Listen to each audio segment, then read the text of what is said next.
भारत ही एक ऐसा राज्य है जहाँ पे सदियों से लोगों के साथ फ्रॉड किया जाता है। एक समय था जब अंग्रेज भारत में आया था, तो उस समय भी लोगों के साथ बहुत सा प्रलोभन दे करके लोगों के साथ ठगी किया, देश के साथ ठगी किया। और आगे क्या हुआ सब लोगों को पता है।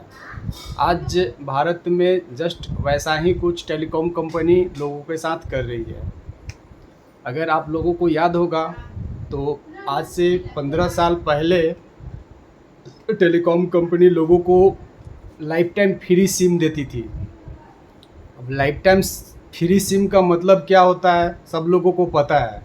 लाइफ टाइम फ्री सिम का मतलब हुआ कि जब तक आपका नंबर चालू है तब तक उस नंबर पे इनकमिंग फ्री होना चाहिए।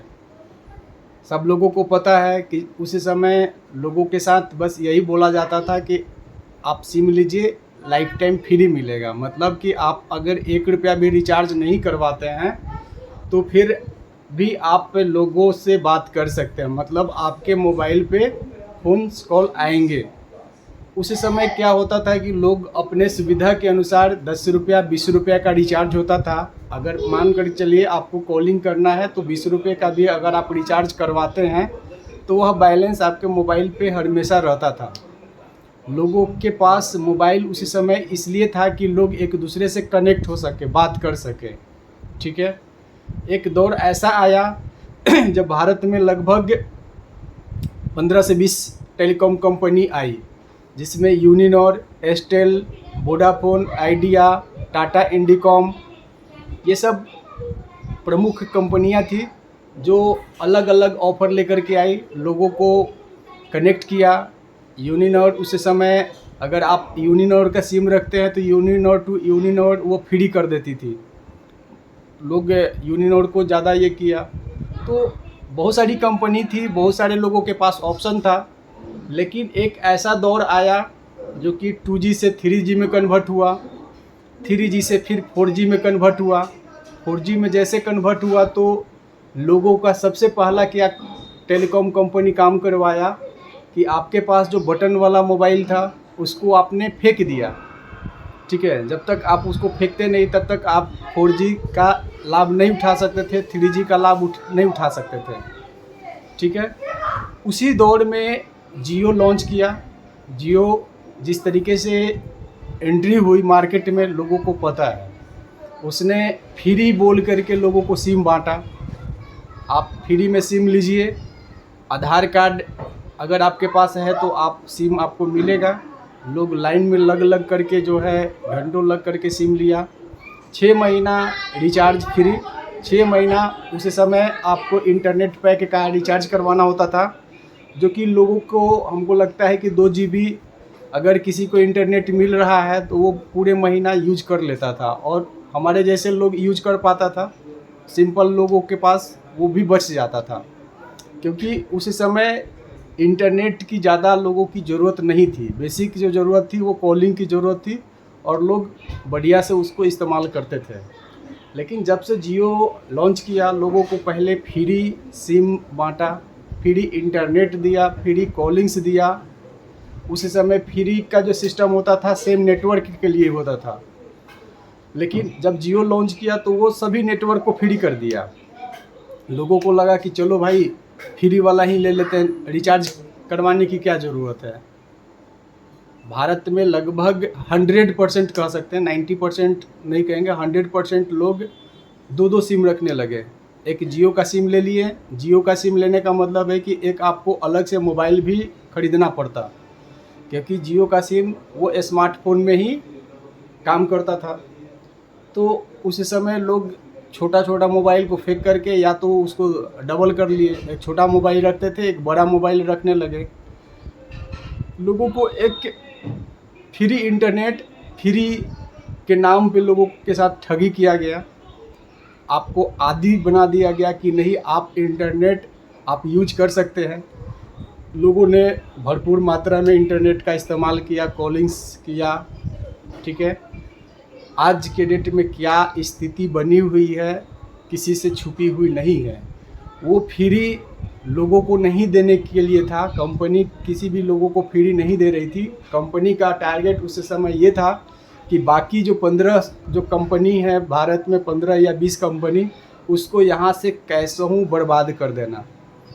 हुआ जस्ट वैसा ही। बहुत सारी कंपनी अपनी कंपनी को क्या किया, किसी दूसरे में मर्ज कर दिया, या फिर वो बंद हो गई, या फिर वो बर्बाद हो गई। हम तो कहेंगे कि सारी कंपनियों को इन्होंने बर्बाद कर दिया। बच गए 2-3 कंपनी, जिसमें एयरटेल, वो अपना नेटवर्क पे विशेष ध्यान दिया, वो फ्री सुविधा लोगों को नहीं दिया। तो एयरटेल के साथ लोग इसलिए जुड़े रहे कि उसका नेटवर्क जो है तगड़ा था। रिचार्ज पे वो अपना जो है पहले जैसा प्लान था उसका, रिचार्ज पे भी वो सेम ही रखा। तो नेटवर्क की वजह से लोग जो है एयरटेल को नहीं छोड़ा। आज एयरटेल भी जस्ट लाइक जियो के साथ कंधा मिला करके काम कर रहा है। उसका भी रिचार्ज बहुत महंगा हो चुकी है। और यह वीडियो बनाने का मुख्य उद्देश्य ये है कि लोगों को समझना पड़ेगा कि टेलीकॉम कंपनी किस तरीके से लोगों को बर्बाद कर रही है, किस तरीके से नए पीढ़ी को बर्बाद कर रही है। आज के डेट में आप देखिए, एक घर में 10-10 स्मार्टफोन पड़ा हुआ है, 10 स्मार्टफोन है, 10 सिम लगी हुई है, ठीक है। तो किस तरीके से लोगों को आज के डेट में लूट रही है। क्या ज़रूरत पड़ गई कि अचानक के 25 से 30% की वृद्धि कर दी गई। क्या टेलीकॉम कंपनी पे अंकुश नहीं लगना चाहिए? क्या लोगों को आवाज़ नहीं उठाना चाहिए? आज ज़रूरत पड़ गई है कि टेलीकॉम कंपनी पे लोगों को आवाज़ उठाना चाहिए। जिस तरीके से बाकी कंपनियों को बर्बाद कर दिया गया, लोगों को लगा कि मुझे फ्री में मिल रही है, लेकिन फ्री में कुछ नहीं मिल रही थी। कंपनी की बेसिक मेन टारगेट था कि मार्केट में जो उसका कॉम्पिटिटर था, कॉम्पिटिटर को ख़त्म करो। आज भी मार्केट में कुछ वैसा ही होता है। अगर कोई भी सामान 50 लोग बेच रहे होते हैं तो लोगों के पास ऑप्शन होता है कि चलो एक के यहाँ अगर नहीं सही है तो दूसरे के यहाँ जाओ, दूसरे नहीं तीसरे के यहाँ। जब मार्केट में कॉम्पिटिटर ही नहीं रहेगा तो लोगों के पास कोई ऑप्शन नहीं रहेगा। सेम वही चीज़ अभी मार्केट में टेलीकॉम कंपनी कर रही है। भारत में इस तरीके से लोगों को के साथ फ्रॉड कर रही है। जब सिम बेची गई तो उस समय लाइफ टाइम की बात की जाती थी, तो फिर हर महीने रिचार्ज करने की क्या ज़रूरत है। अगर हर महीने रिचार्ज हो रही है तो क्या महीना 24 दिन का होता है? भारत में महीना 24 दिन का होता है क्या? नहीं होता है। लेकिन टेलीकॉम कंपनी अगर आप महीने का रिचार्ज करवाते हैं तो 24 दिन की वैलिडिटी देती है, 28 दिन की देती है। कोई भी रिचार्ज उनके पास नहीं है जिसकी वैलिडिटी 30 दिन की हो। हमेशा 4 दिन, 6 दिन, 8 दिन कम का ही वैलिडिटी उनके पास होती है प्लान के तहत। तो इस तरीके से लोगों के साथ ठगी की जाती है। तो अब ज़रूरत आ गई है कि भारत में एकमात्र BSNL ऐसी कंपनी है जो कि लोगों की ये कह सकते हैं कि विश्वास, आशा सब कुछ है। मैं चाहूँगा कि ज़्यादा से ज़्यादा लोग BSNL को सपोर्ट करें। BSNL जिस तरीके से जियो मार्केट में लॉन्च किया था उसी तरीके से BSNL को भी सपोर्ट करना है। BSNL का सिम लीजिए। जिस तरीके से लोगों को जियो ने बेवकूफ़ बना करके एक फ्री सिम के नाम पे फ्री नंबर दिया था, उसी तरीके से आप अभी बेवकूफ़ नहीं बनना है। एक अल्टरनेट सिम लीजिए, ठीक है, उसको आप इस्तेमाल करिए कॉलिंग्स, इंटरनेट। चूँकि आने वाले समय में BSNL भी मेरे ख्याल से इन कंपनियों को टक्कर देगी। इसलिए कि टाटा का जो मालिक है रतन टाटा, उन्होंने BSNL के साथ कुछ एग्रीमेंट किया है जिसके तहत वो इन्वेस्ट करेंगे।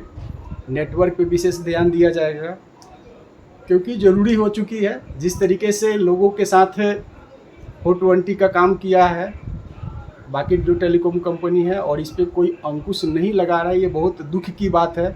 गवर्नमेंट को इस पर संज्ञान लेना चाहिए क्योंकि जब लाइफ टाइम के नाम पे आपने सिम बेचा तो फिर बीच में ब्रेक करने का क्या ज़रूरत है। तो ये चीज़ है, ज़रूरी है आवाज़ उठाना। बाकी आप लोग क्या सोचते हैं कमेंट बॉक्स में ज़रूर आप लोग बताएं।